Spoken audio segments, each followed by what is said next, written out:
ಇಂದಿನ ನಿಮ್ಮ ಭಾಷಣ ತೋರಿಸ್ಬೇಕು ಸಹೋದರಿ ಲಕ್ಷ್ಮೀ ಹೆಬ್ಬಾಳ್ಕರ್ ಅವರೇ. ಈಗ ಯಾಕೆ ಮಾತಾಡ್ತಾ ಇಲ್ಲ? ಅದೇ ಪಾದಯಾತ್ರೆ ವಿಜಯಾನಂದ ಕಾಶ್ಯಪ್ ಅವರು ಪಾಲ್ಗೊಂಡಿದ್ರು. ಭಾರತೀಯ ಜನತಾ ಪಾರ್ಟಿ ನಮ್ಮ ಸರ್ಕಾರ ಇದ್ದಾಗ, ಸನ್ಮಾನ್ಯ ಯಡಿಯೂರಪ್ಪನ ಸರ್ಕಾರ ಇದ್ದಾಗ ಪಂಚಮಿ ಶಾಲೆ ಸಮಾಜದ ಹೋರಾಟ ಪಾದಯಾತ್ರೆ ಆಯಿತು. 720 ಕಿಲೋಮೀಟ್ರು ಸಭೆಗಳಾದವು. ಅದನ್ನು ಹತ್ತಿಕ್ಕಂತ ಪ್ರಯತ್ನ ಮಾಡಿದ್ರ. ಅಲ್ಲಿ ಫ್ರೀಡಮ್ ಪಾರ್ಕಲ್ಲಿ ಶ್ರೀಗಳು ಧರಣಿ ಕೂತಿದ್ರು. ನಮ್ಮ ಸಚಿವರುಗಳು ನಾವು ಹೋಗಿ ಅದನ್ನು ಅರುಣ್ ಕುಮಾರ್ ನಾವೆಲ್ಲ ಇದ್ವಿ. ಅವರ ಮನವೊಲಿಸಿ, ಶ್ರೀಗಳ ಮನವೊಲಿಸಿ ಧರಣಿಯನ್ನು ವಾಪಸ್ ಪಡಿಸಿದ್ವಿ ನಾವು.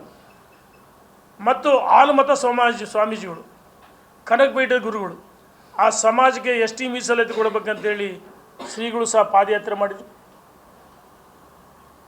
ಅಲ್ಲಿ ಸಹ ಸಭೆ ಆಯಿತು. ಆ ಹೋರಾಟವನ್ನು ಹತ್ತಿಕ್ಕಂಥ ಪ್ರಯತ್ನವನ್ನು ನಾವು ಮಾಡಿದ್ವಿ, ಮಾಡಲಿಲ್ವಾ? ಅಂದು ಸಿದ್ದರಾಮಯ್ಯನವರು ಇವತ್ತು ಆ ಸಮಾಜದ ಹೆಸರೇಳಿ ಮುಖ್ಯಮಂತ್ರಿ ಆಗಿದ್ದಾರೆ. ಮೀಸಲಾತಿ ಕೊಡೋಕ್ಕೆ ಹೆಂಗಾಗುತ್ತೆ ಅಂತ ಹೇಳಿ ವಿರೋಧ ಪಕ್ಷದಲ್ಲಿದ್ದಾಗ ಆಲಮ ಸಮಾಜಕ್ಕೆ. ಆದರೆ ನಮ್ಮ ಸರ್ಕಾರ ಗೌರವಿಸ್ತು ಸ್ವಾಮೀಜಿಗಳ ಪಾದಯಾತ್ರೆ ಕಾರ್ಯಕ್ರಮಕ್ಕೆ. ನಮ್ಮನ್ನು ಸಚಿವರನ್ನು ಕಳಿಸ್ಕೊಟ್ರು ಯಡಿಯೂರಪ್ಪನವರು. ಇದ್ರ ಜೊತೆಗೆ ವಾಲ್ಮೀಕಿ ಸಮಾಜಕ್ಕೆ ಏನು ಕೇಂದ್ರ ಸರ್ಕಾರ 7% ಕೊಟ್ಟಿತ್ತು, ಶಿಕ್ಷಣ ಉದ್ಯೋಗಕ್ಕೋಸ್ಕರ ಅವರು 7% ಕೇಳಿದ್ರು. 4% 7% ನಮ್ಮ ಸರ್ಕಾರ, ನಮ್ಮ ಮುಖ್ಯಮಂತ್ರಿಗಳು ಇಚ್ಛಾಶಕ್ತಿಯನ್ನು ತೋರಿಸಲಿಲ್ವ? ವಾಲ್ಮೀಕಿ ಸಮಾಜ ಹೋರಾಟವನ್ನು ಹತ್ತಿಕ್ಕಲಿಲ್ಲ. ಯಾವುದೇ ಸಮಾಜಗಳಿಗೆ ಹೋರಾಟವನ್ನು ಹತ್ತಿಕ್ಕಲಿಲ್ಲ. ಈ ಸರ್ಕಾರ ಹೋರಾಟಗಳನ್ನು ದಮನ ಮಾಡ್ತಕ್ಕಂಥ ಪ್ರಯತ್ನವನ್ನು ಮಾಡ್ತೀವಿ. ಎಲ್ಲ ಒಂದು ಕಡೆ ಹಿಟ್ಲರ್ ಸರ್ಕಾರ ಇದು. ಈ ಸರ್ಕಾರ ವಿರುದ್ಧ ಜನ ತಿರುಗಿ ಬೀಳ್ತಾರೆ. ನಿಮ್ಮ ಅಧಿಕಾರ ಶಾಶ್ವತ ಅಲ್ಲ. ನಿಮ್ಮ ಅಧಿಕಾರ ಪಿತ್ತ ನೆತ್ತಿಗೇರಿದೆ.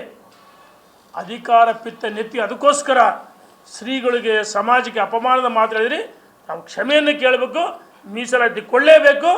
ಯಾರಿಗೆ ಲಾಠಿ ಚಾರ್ಜ್ ಆಗಿದೆ ಅವರಿಗೆ ಸರ್ಕಾರ ಪರಿಹಾರವನ್ನು ಕೊಡಬೇಕಂತೇಳಿ ನಾನು ಒತ್ತಾಯ ಮಾಡ್ತೀನಿ.